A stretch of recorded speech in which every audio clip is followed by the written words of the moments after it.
Assalamu alaikum. Welcome to this special transmission on Eid and Eid Mubarak. Eid Mubarak to everybody who's celebrating this Eid. Of course, this Eid is a little different from the Eid that we celebrate otherwise, Eid al-Azha. But on this Eid specifically, we have to take care of ourselves, of our loved ones, and obviously those people who need us, who need help on this Eid. Again, I would say Eid Mubarak to all our viewers. We are joined by a special guest in the studios who are doing wonderful in their life otherwise and being very beneficial to the society. Our first guest is Ms. Maliha Hussain. She's a social rights activist and a human rights activist, primarily focused on sexual harassment and anti-harassment. Welcome to the show, Ms. Hussain. Thank you very much, and Eid Mubarak. Eid Mubarak to you. Thank you. And we are joined by Air Vice Marshal retired Faiz Amir, renowned analyst and former Vice Chancellor of A University. He's an analyst and also an educational. Sir, welcome to the show. Thank you, and Eid Mubarak to everyone. Eid Mubarak to you. Ms. Hussain, starting with Eid, this is Eid's special show. Right. Of course, we celebrate this Eid and we commemorate the idea that is attached to Eid al-Azha. How do you celebrate Eid, this specific Eid day, and with your family? And of course, this is, as I said, a bit different from the Eid that we celebrate, otherwise. After Ramadan. COVID-19 and all that. Yes, that that too. too. So how do you celebrate this Eid? Well, this year we decided to celebrate it a little differently. Instead of doing Qurbani, we decided to help the families that are going through a really difficult time, the ones that are not being able to earn because of the pandemic. So that is what we are doing. The families together, at least the ones in Pakistan, and we are celebrating each other, and we are trying to make things better for those who are going through a tough time. So right. that's what we decided to do. Right, certainly. AVM Amir, this Eid, do you spend your time here in Islamabad with your family, and how do you spend your Eid? Let's first talk about Eid. Eid is actually, in our part of the world, has become more about Qurbani, whereas the Eid is about Hajj. It is actually about Hajj, and of which one of the rituals is Qurbani. And that is the spirit that probably one should remember, that it is about the Hajj spirit, piety, sacrifice. You sacrifice a lot of personal comfort, a lot of personal wealth. You travel abroad, you stay away from your families. That's the actual spirit of the Hajj, and then you go and congregate. Muslims from all over the world come over there and congregate, and you make friends, and you do a congregated prayers. So that is the basic spirit. The Qurbani is only part of it, and we just follow that part more rigorously, and probably sometimes ignore the actual philosophy of the Eid al-Adha.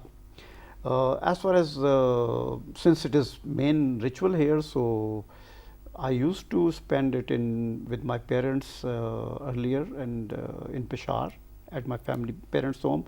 Since they are no more, so now this will be the probably first Eid in my life that I will partially spend in Islamabad, and then go on the second day to Peshawar and meet my family and friends.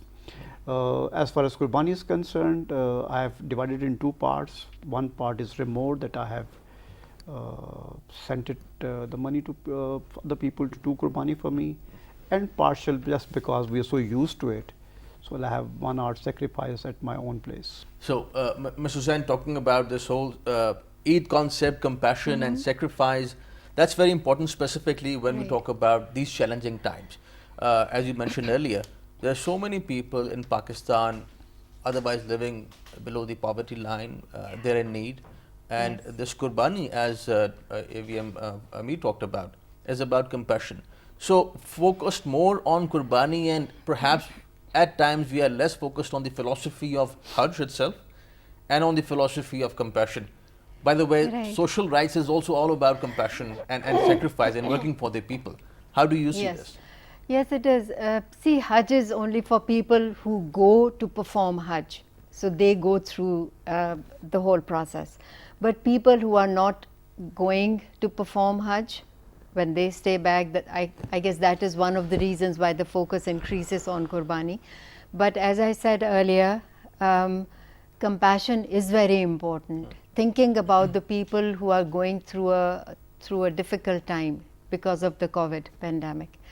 And it's not only people who are living below poverty line. Because of this pandemic, there are a lot of other groups of people in our society that are really struggling, like the places that are closed, for example, restaurants and schools and colleges.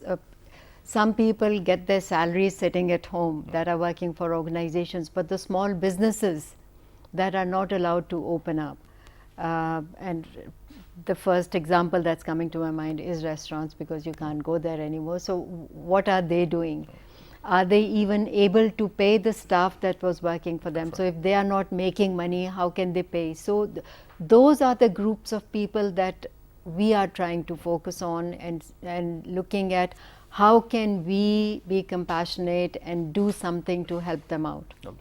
And AVM Amir, you talked about compassion. This reminds me of the Sufis in subcontinent, Sufis in our part of the world, and Pakistan for that matter. You mentioned Peshawar, Rahman Baba of the Pashtun belt. We have Bulleh Shah, and we have so many Sufis who have been talking about the philosophy of Islam itself, philosophy about Hajj itself, and not just about the rituals. Of course, rituals are important, but the crux of all these practices, the spirit behind it. The spirit behind it is about what you were talking about the passion.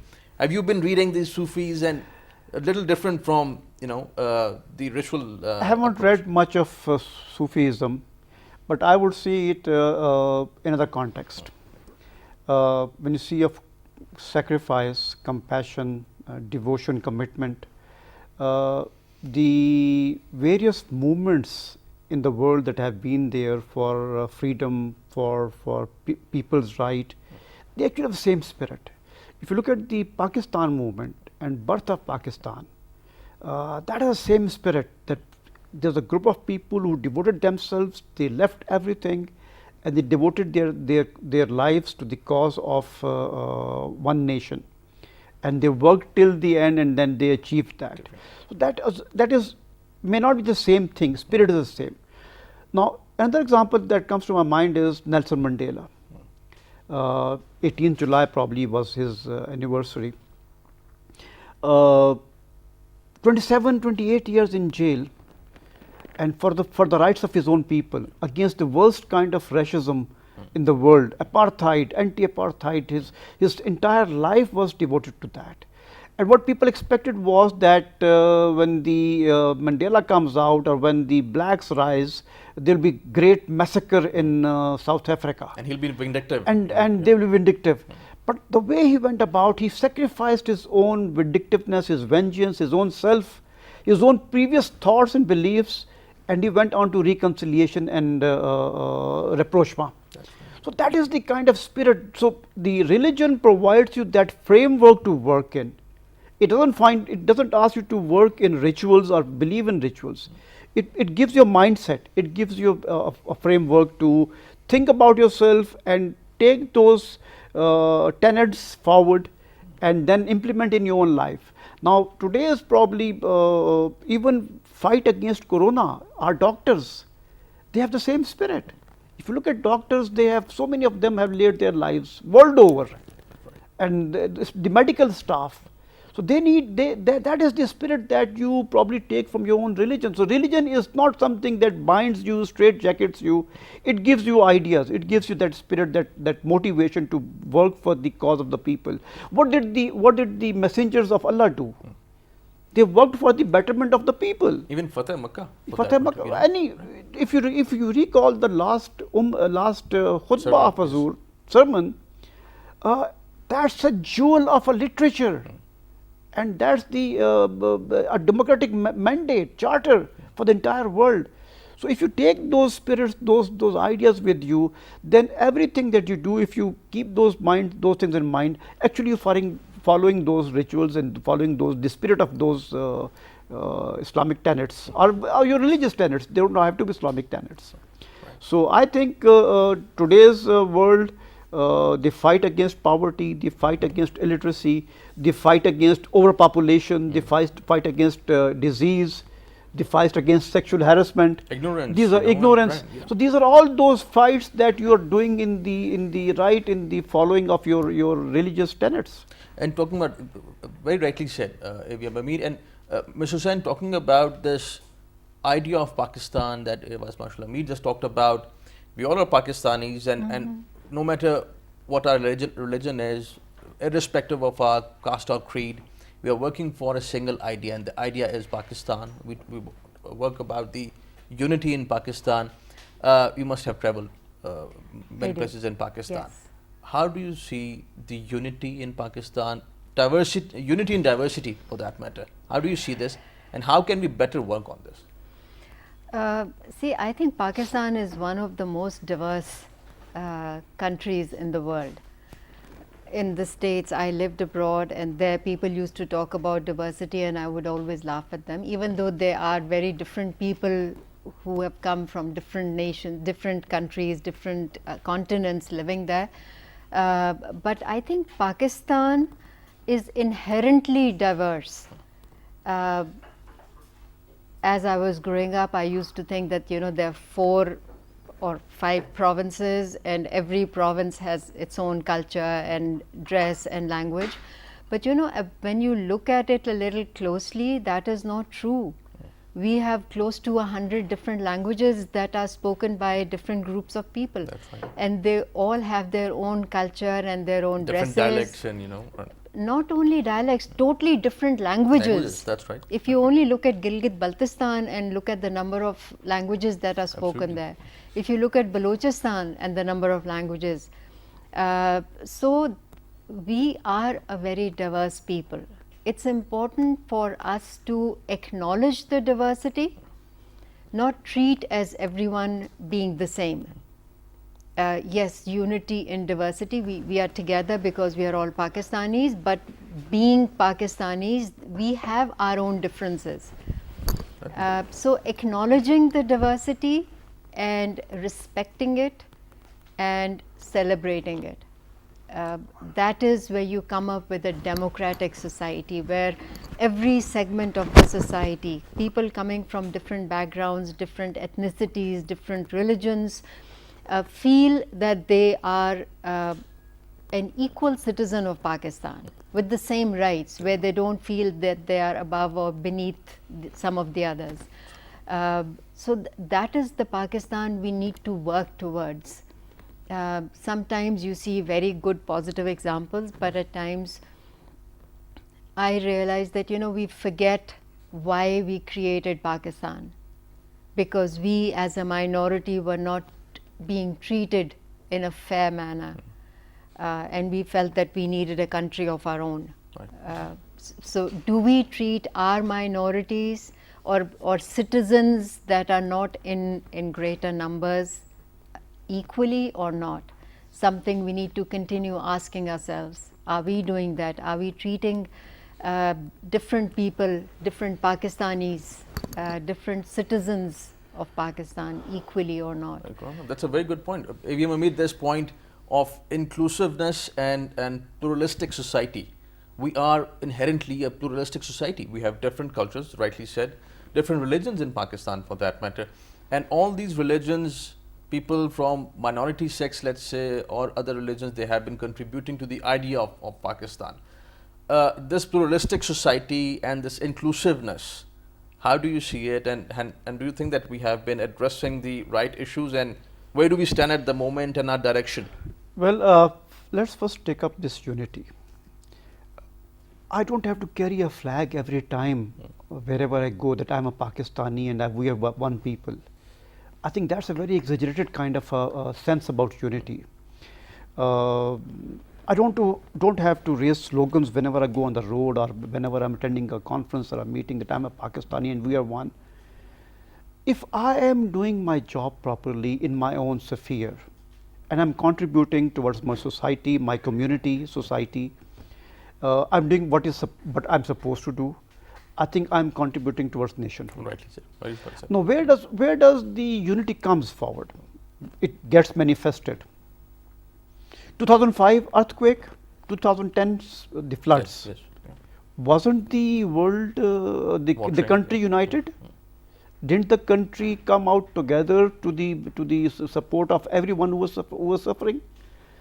Every time that you win a cricket match against a particular country, the people are out on the road, aren't they unified? So you don't need them to carry a flag every time and speak for the Pakistan every moment. They have their own thoughts. As long as within the given framework of their freedom, they keep working normal, I think every Pakistani is contributing towards a pluralistic society. So let's not demand too much from people. Right. Let them you don't have to wear it on your sleeve. Yeah, you know, I don't have to wear my patriotism on my sleeve every time. Yeah. I can speak against Pakistan. I can even have differences with Qaeda-Azam.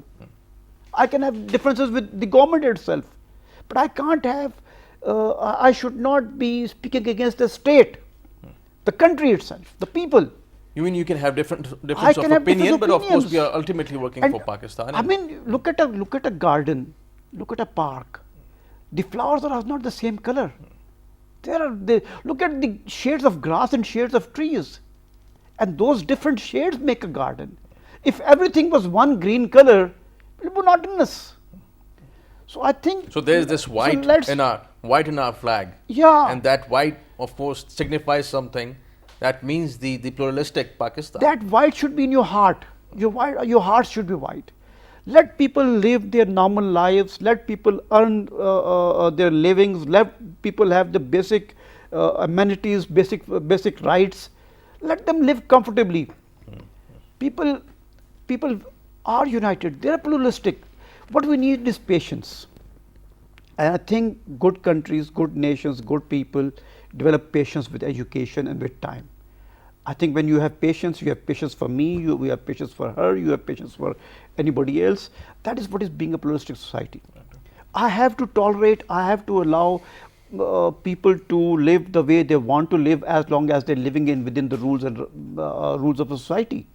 Right, very well said. And since you both are directly and indirectly attached to education, what role, Mr. Hussain, can education play in bringing a better understanding of compassion, of the idea of Pakistan, of just being yourself, being more welcoming to other people, doing your job well, and that actually means that you are doing for the country. Right. Education can actually play a very important role in making our society more pluralistic and more tolerant of one another. We are losing tolerance for some reason. Media is one, and education is another that we can use actually to promote pluralism. There's a lot of conversation going on these days in the media about the curriculum being changed and unified. So I think this is a very critical time where educationists, AVM Saab is sitting here. Right. So academicians and social scientists and people from different walks of life coming together to develop a good curriculum, because once the curriculum is made, it does last for a very long time. We are not very open to making changes in our curriculum. So yes, unified curriculum is a very good idea, but that puts a lot of responsibility on the people who are developing it. Making sure that we are teaching our children to become good human beings first, because that is who we all are, no matter what our ethnic background or religion. We are all human beings first, and at times we forget that. No matter what our level of education or economic background, we don't always treat others equally. And I remember, Mr. Hussain, that in our childhood we used to study along with Islamiyat, there was Diniyat, and that was also about other religions as well. So it's very good to have an understanding of Islam, about the spirit of Islam, about the crux of Islam, but it's equally important to know about other religions, by the way, other civilizations that have been thriving at some point in our part of the world, Gandhara civilization or Mohenjo-daro and all these civilizations. Our history. Knowing our history, because we are a very old people. If If you look at all the civilizations that exist around Indus River and in this general area that is now Pakistan, Mehergarh goes in Balochistan, which is again 7 to 9,000 years, even older. So it's important to not know our history that started in 1947 or when Muhammad bin Qasim came. That is how far a lot of us go. But we, the people, have existed on this land for centuries. So it's important that we teach our children our history, the history of this land, the history of the people of this land. That is who we are. We didn't come from somewhere else. We've been living here for a long time. So teaching them history, it's very important to include our constitution in our curriculum. It's not a part of our curriculum. Teaching our children the fundamental rights that our constitution gives us. It's very important that they know that. It's important to teach them pluralism. And why not this constitution itself, make it more understandable, easy for a fifth grade student to understand what constitution is. Even younger children take concepts from the constitution, develop stories around it so that children actually get the meaning of it. Absolutely. And include those stories, age appropriate stories in the curriculum starting from kindergarten or the nursery classes or grade 1. Stories that teach children gender equality. Stories that teach them that it's all right for their mothers to have a job and it's all right for fathers to help at home, and the children pitching in and doing whatever they can, living as a family together. Stories that tell them how to respect one another and how to take care of our neighbors, basics that we all need to know. Not only because of the religion, but being human beings, how to take care of one another, and how if you hit somebody, it hurts them.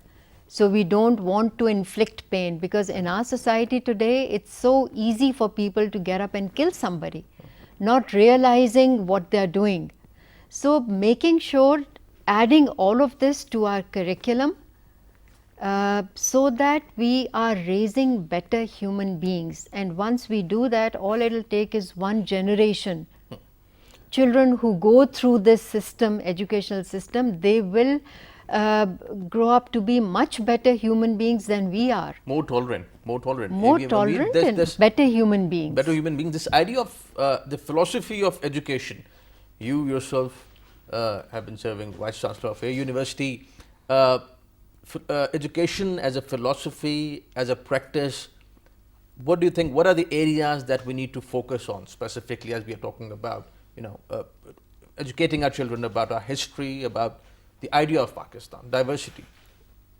First and foremost, when you want to see the impact of education on a person, on his community and on a society, let's differentiate between teaching and learning. I think education for us is teaching. And when we say teaching, it relates to covering a curriculum in a particular year. So every class has a syllabus, and that syllabus, no matter how loaded, it must be taught to a child from class kindergarten to maybe PhD. I think education is more about learning. It's not about teaching. Teaching is a part of it. So unless the person who's being taught, he does not learn what is being taught, then the education does not impact him, does not change his personality. So it is important that the more emphasis is being given to knowing what the person is learning from the very, very ab initio stages, from kindergarten. What we have done over the years, and following the industrialized world, and now they are again shifting back, is that we have overloaded our children right in the very few initial years. We have not allowed them to enjoy their childhood, the best years of one's life, how to learn how to live like a human being, how to communicate, how to articulate, how to mingle around, life skills primarily, life skills. How to live in human beings, how to live in a family. We have loaded them with books and we have loaded them with concepts and everything. Formulas. We have taken the childhood from them. We have taken the innocence away from them. I think the education must start gradually. It should teach the child how to communicate, how to articulate. It means he should know languages, one primary language, one secondary language. He should also develop from the very beginning the art of critical thinking. That he should be able to bisect. He should be able to bisect. He should be able to divide problems into smaller problems and solve them. It means he should be learning maths. So language, maths, arts.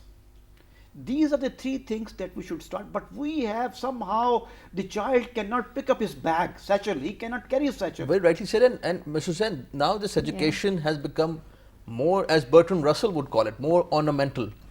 It's less about life skills. It's less about understanding the concept of life, interacting, as Amit just said. People are becoming more socially perhaps awkward, but they know all the formulas. They know everything in the syllabus.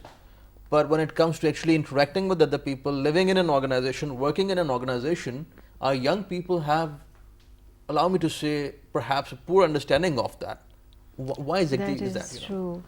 Yeah, no, our society has really been changing a lot, especially with the onset of social media. Everybody's glued to their screens, whether it's smaller screens or bigger screens. But a very important thing that AVM Amit said is helping our children or teaching them or giving them the space to learn how to start using their brains. We don't do that in our educational system. So giving them knowledge, yes, but teaching them how to live their life and how to think for themselves. We are in the process of making good children, children who listen to their parents and children who listen to their teachers, and teaching them compliance. You do what we tell you to do. We don't allow them or give them the space to think for themselves. And this is one thing that hurts them in the long run. They don't know how to decide for themselves. They don't know how to decide what is the right thing for me to do. They're so used to following orders, taking orders. So that is another thing. But you were talking about our young people. If we start teaching them life skills, like I mentioned earlier that I work on helping organizations comply with anti-sexual harassment laws. And we always do like experiential trainings, because sexual harassment in our society is a very stigmatized issue. People don't like to talk about it. It's a tabooed topic. And at the same time, we see in the media that there is an increased number of children being sexually assaulted, even raped. But parents are very uncomfortable talking to their children on this subject. So I always tell them that, you're not, they say that sex education is something that it's a bad word, we shouldn't use it, we shouldn't talk about this issue. And I always tell them that you're not giving them sex education, you are giving them life skills. Right. You're teaching your children how to protect themselves, that's right. How to be safe, how to avoid getting sexually assaulted. So you talk to your children. It's the responsibility of the parents first, and then of their teachers. So being able to talk about things that are important for our children to know. That's right. If our parents didn't talk to us about certain things, we don't know how to. But now with everything available on social media. So, Amit, this specific issue, talking it out, talking about the taboos and talking about the security is very important for our children. This issue is very important. And somehow there's a spiral of silence around it. Talking about this in the educational institutions, how important is that? Well, it is telling them about how to secure them while they are away from their parents initially is very important. There are all sorts of people, all sorts of motivations we have been hearing in our society, in our media these days, and And in the from so many newspapers, you know, newspapers. otherwise. So it's All very over. important to tell them how to remain safe, how to remain safe is only one aspect of it. Right. And how to develop as a young person, young man, a young girl, is also a very important aspect. Although our society has taboos about it, so we should learn new ways of teaching. These should not be the same ways as being taught in the West. We should have our own ways, culture sensitive, which Absolutely. culture Yes. sensitive, Yeah. which are society sensitive. Right. That is very important. Talking of our discussion has moved away from the concept of Hajj and the sacrifice. I was just thinking that small acts of mercy, giving way while driving a motorway, letting somebody else overtake you very gradually, and just being patient and not honking at people, waiting for somebody and let him take a line ahead of you in grocery shop or on an airport or on a bus. These are small mercies that we need to learn. basic courtesy, you know. No, these are small acts of That's mercy or sacrifice. When I let you go ahead, I sacrifice my right to be ahead. Right, right. So these are the things that we need to teach our children, teach our society. Our traffic, I believe that if you want to see a disciplined, a good mannered society, look at its traffic. If our government can work towards having traffic more organized, more disciplined, I think this will permeate into our normal lives. Absolutely right, but maybe you must have been traveling all over the world, bustling cities all over the world. Somehow they have the same kind of culture, you know. No, it's about courtesy, but you know, I have been there. It's about just rush and doing your way. I've been in states. I've been in Europe. I've been in Muslim countries. I think I've seen more patience in those societies which are in the West. Right. I've seen them waiting in a line for maybe hours. There are people who react other way also, but majority of them have learned to give space to the people, and that is what is education about. Learning to give space to the people, be tolerant. When you talk of pluralistic societies, they are being tolerant. So I think this Qurbani is about being tolerant. Right, rightly said. And Ms. Hussain, this courtesy that we talk about, you know, courteous acts, small courteous acts, you know, they mean a lot. And inculcating even this thing, again coming back to the educational perspective, since you both are you know, attached to this education and the idea of education. John Dewey once said, the renowned educationist, that we prepare our children for things that are for predictable things. Life is not predictable.